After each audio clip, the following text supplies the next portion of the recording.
I didn't expect my home to change so quietly. One morning, I stood in the middle of my living room and felt like a stranger in the place I've loved for so many years. Little piles that started as "I'll deal with it later" had grown into corners I tried not to look at. As we age, something subtle happens.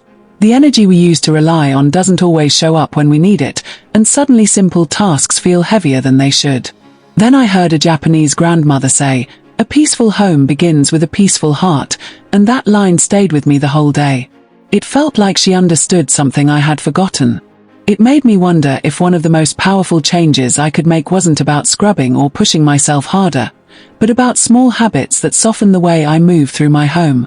That thought sat with me quietly, and I realized I wanted to feel in control again, naturally and without thinking.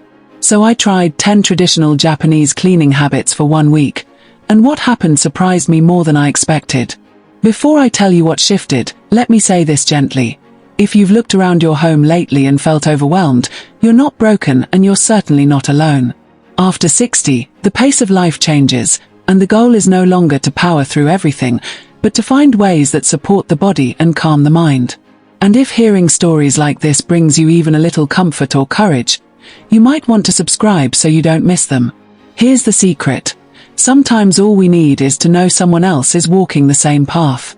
Now, let me show you the first habit that changed my whole week almost instantly. Habit 1. Ritual of respect before beginning. I started this habit by bowing gently toward the room, and even though it felt a little unusual the first time, something shifted in me almost instantly. That small, quiet movement slowed my breathing and softened the tension I didn't even realize I was carrying in my shoulders. After 60, something subtle happens. We move through our homes automatically, stepping around the same piles without truly noticing how they make us feel. This tiny bow interrupted that autopilot.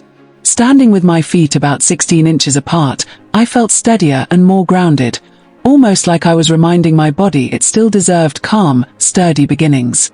When I lifted my head, the room looked different. Not cleaner, just gentler.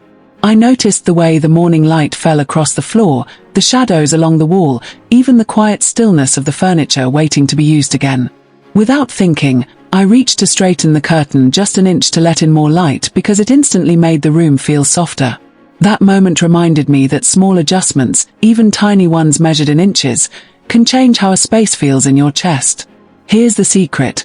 The bow wasn't really about tradition. It was about giving myself permission to start slowly, with kindness instead of pressure.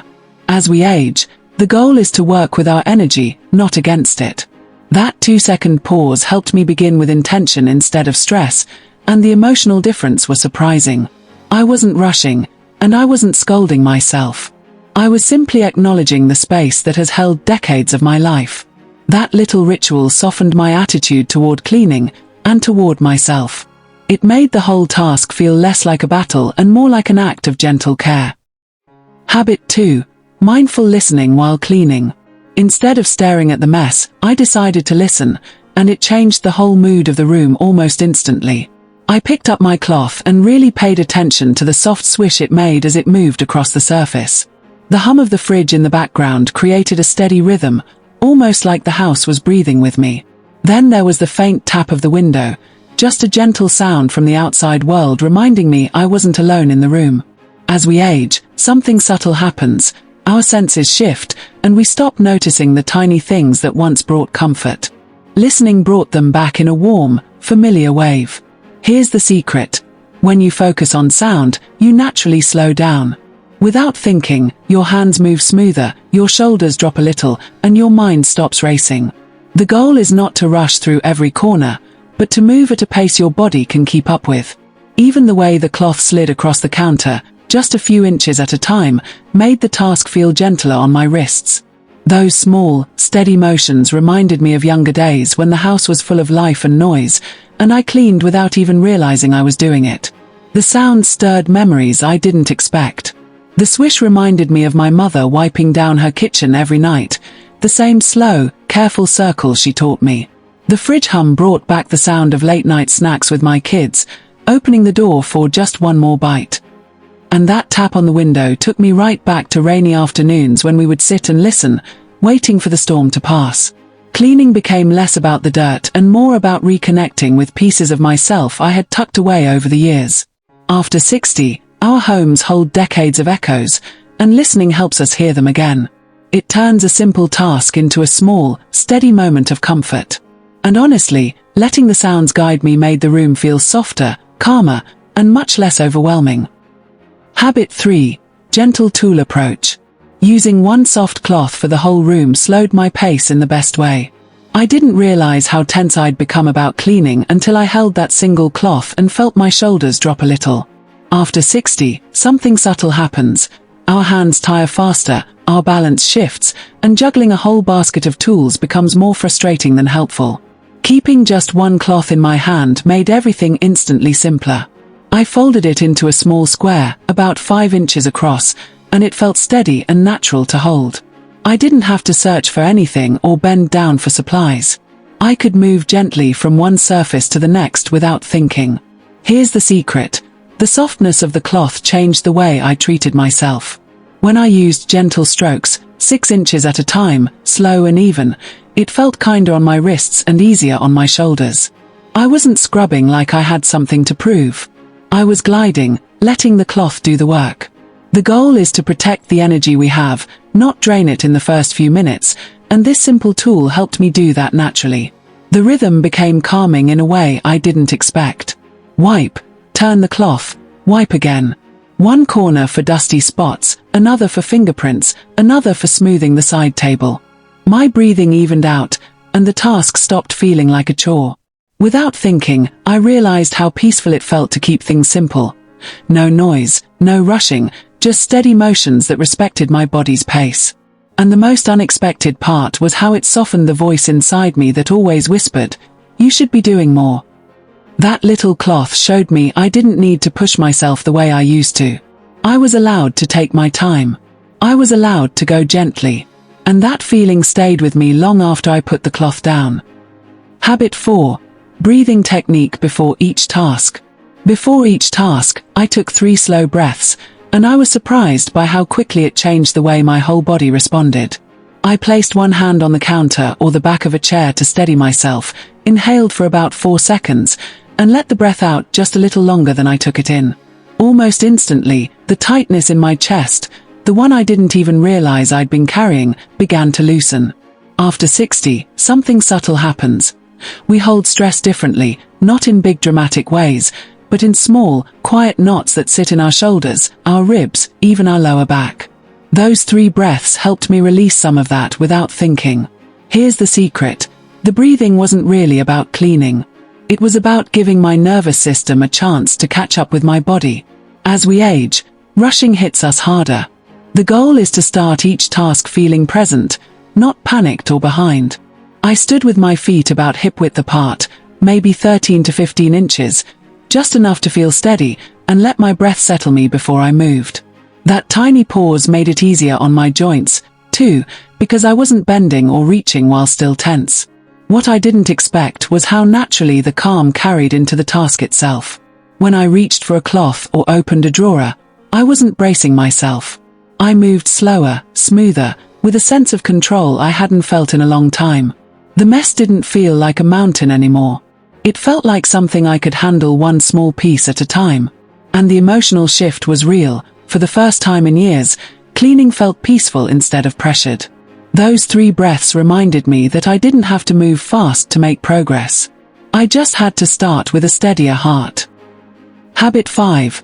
Step-by-step kitchen renewal. I started with the fridge, one shelf at a time, and almost immediately the whole task felt lighter. After 60, something subtle happens. Big chores seem to grow in size, and even opening the fridge can stir up a little wave of guilt if things have been sitting too long. But focusing on just one shelf made everything feel more manageable. I pulled the items out slowly and set them on the counter within a comfortable arm's reach so I didn't have to bend or strain.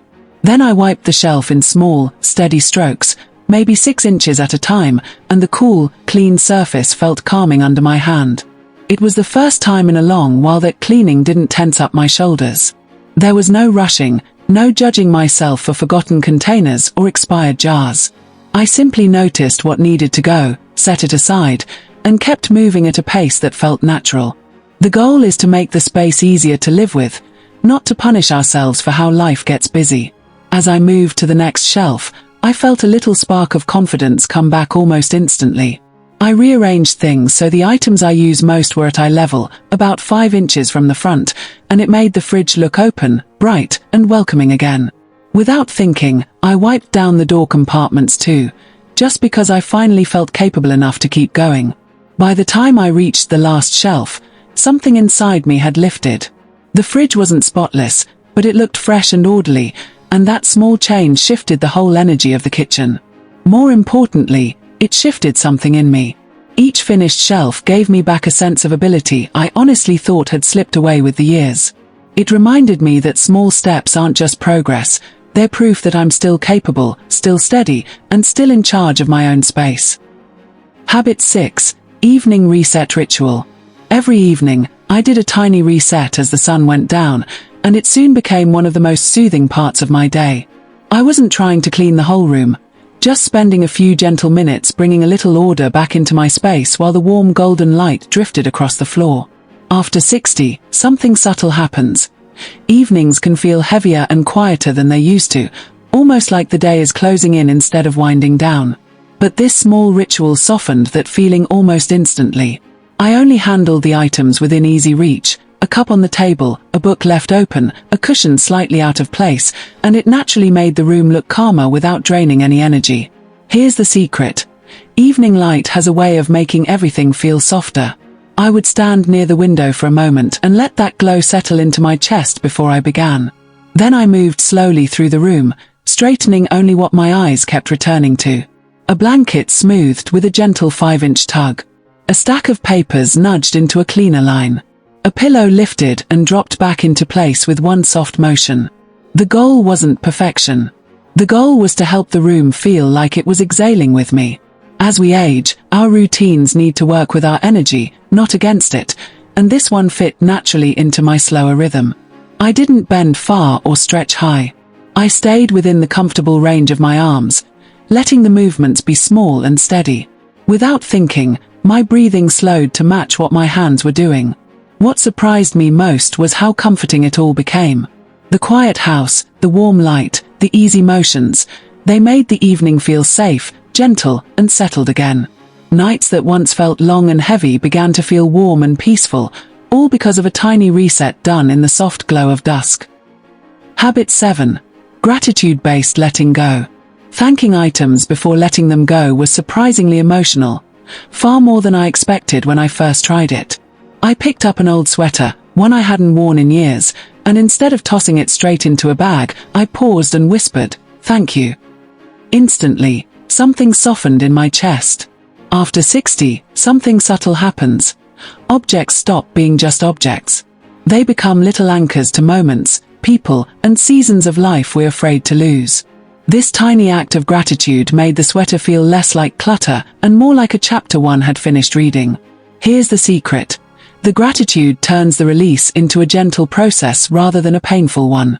When I held a mug my daughter gave me decades ago, or a scarf that still carried a faint trace of my late spouse's cologne, the idea of throwing it away felt harsh. But thanking it first, holding it in both hands, breathing for just a moment, and acknowledging what it meant, naturally softened the grief. Without thinking, I found myself letting go with steadier hands and a calmer heart. The goal isn't to erase the memory. The goal is to honor it and then make space for the life you're living now. I kept my movements simple to avoid overwhelming myself. I held each item close to the center of my body, just a few inches from my chest, because it made the whole moment feel personal and grounding. Sometimes I even sat down while sorting, because sitting naturally slows the pace and lowers the emotional pressure. As we age, we don't need fast decisions. We need gentle ones. What surprised me most was how letting go began to feel like love, not loss. Whispering thank you made it clear that the item had already done its job in my life. It had served its purpose, carried its memories, and stayed with me long enough. Releasing it didn't erase the past, it simply opened room for more peace in my present. And that feeling stayed with me long after the items were gone. Habit 8. Safety pathway clearing. I cleared my hallway, The same hallway where I once tripped but told no one, and opening that path felt like opening a window inside myself. After 60, something subtle happens. We start moving differently without noticing, taking shorter steps, brushing our hand along the wall, avoiding areas that don't feel steady. That quiet fear settles into our bodies long before we speak it out loud. So when I picked up the boxes, moved a pair of shoes to the closet, and slid a small table just 4 inches closer to the wall, I felt an instant sense of relief. It wasn't just clutter disappearing, it was a bit of my anxiety lifting too. Here's the secret. The walkway through your home affects your confidence more than you realize. When the path is tight, your body tenses. When it's clear, even just a simple stretch of 30 inches, your steps naturally become steadier, and you feel safer without thinking about it. As I cleared space, inch by inch, my shoulders dropped and my breathing relaxed. The goal isn't to make the hallway look perfect. The goal is to make your steps feel natural again. I kept the motions gentle so I wouldn't twist or overreach, placing items on a chair instead of the floor so I didn't have to bend as much. Those little adjustments matter as we age. When I finally stepped back and walked the hallway again, I could feel the difference instantly. The open floor felt like it was giving me permission to move with confidence again. And honestly, it didn't feel like I was just clearing clutter. It felt like I was clearing out fear, quietly, naturally, without even meaning to. That open path made me feel steady and independent again in a way I didn't expect. Habit 9. Entryway refresh. I refreshed my entryway, a space I'd avoided for years because I'd slowly stopped inviting people in, and the shift reached me deeper than I expected. After 60, something subtle happens. The front door stops feeling like a welcome point and starts feeling like a reminder of how long it's been since someone last visited. So I started gently. I picked up the shoes scattered near the door and lined them neatly against the wall, leaving about 8 inches of open space so the doorway looked clear and easy to walk through.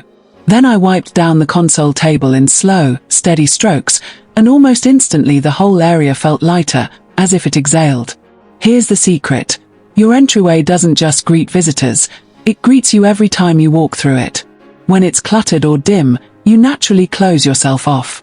But when it's simple and clean, your chest loosens a little without you even realizing it.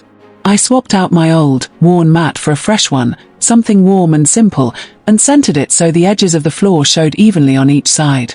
That little bit of symmetry made the space feel balanced, calm, and quietly welcoming.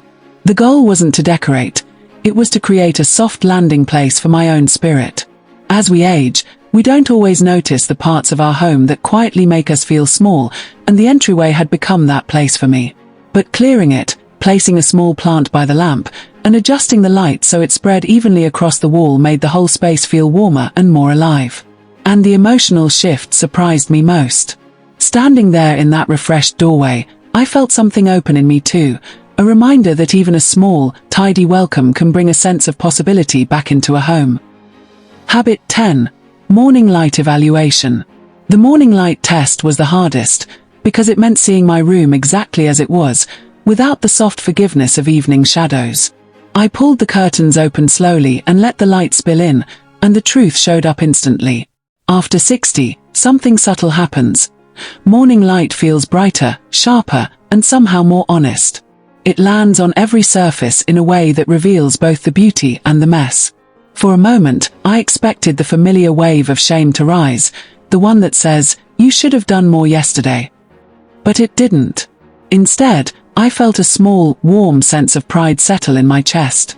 Here's the secret. Morning light is not there to judge you. It's there to guide you. I stood still for a moment and looked around. The way the light hit the side table, the soft glow on the blanket at the foot of the bed, the tiny dust particles floating in the air like slow-moving stars. Naturally, my eyes drifted to the spots that needed attention, but the feeling wasn't heavy. The goal wasn't perfection. The goal was honesty. And morning light has a gentle way of helping you see just the next step, not the whole mountain. I moved quietly, adjusting one corner of the blanket, just a 5-inch pull to straighten it. I wiped the small ring on the nightstand in slow strokes. I picked up a book that had been sitting slightly off-center and placed it so its spine lined up neatly with the lamp. Little things, nothing strenuous. As we age, our bodies appreciate tasks that don't strain the back or shoulders, and this habit fit that rhythm beautifully. It wasn't about scrubbing. It was about aligning the room with the softness of the new day. And the feeling that stayed with me was surprising. My space wasn't perfect, not by any stretch, but it felt honest, peaceful, and safe. Seeing it in the morning light didn't make me feel behind. It made me feel present. And for the first time in a long time, that was enough. By the end of the week, the real change wasn't in my home, it was in me. The rooms looked nicer, yes, but the deeper shift was the way I moved through them. I felt lighter, calmer, steadier, like my body and my mind were finally walking at the same pace. After 60, something subtle happens. We stop chasing the big changes and start craving the small ones that help us breathe easier. That's what these habits gave me. I wasn't cleaning to chase youth or catch up on years of things I thought I should have done. I was building a home that matched the person I am now, gentle, wiser, still growing, and learning how to live in a way that doesn't drain me. The goal wasn't perfection. The goal was peace. And every tiny habit stitched a little more of that peace back into my everyday life, naturally and without thinking. By the end of the week, I could feel it in my chest, a quiet sense of belonging in my own space again. If you're over 60 and you felt your home slipping away from you, please hear this clearly. You're not failing, and you're not alone. As we age, the pace of life changes, and sometimes the house changes with it. But here's the secret. You don't need a huge makeover to feel in control again. Sometimes, one small habit is all it takes to instantly shift the energy of a room and the energy inside you. Which of these 10 habits would you try first? Think about the one that feels gentle, manageable, or comforting, even if it's just smoothing a blanket or opening the curtains in the morning. Share your thoughts in the comments. I read every single one, and your story might be exactly what another person needs to hear. And if this brought you comfort, tap like and subscribe so we can keep aging with confidence, peace, and gentle joy, together, one small, steady habit at a time.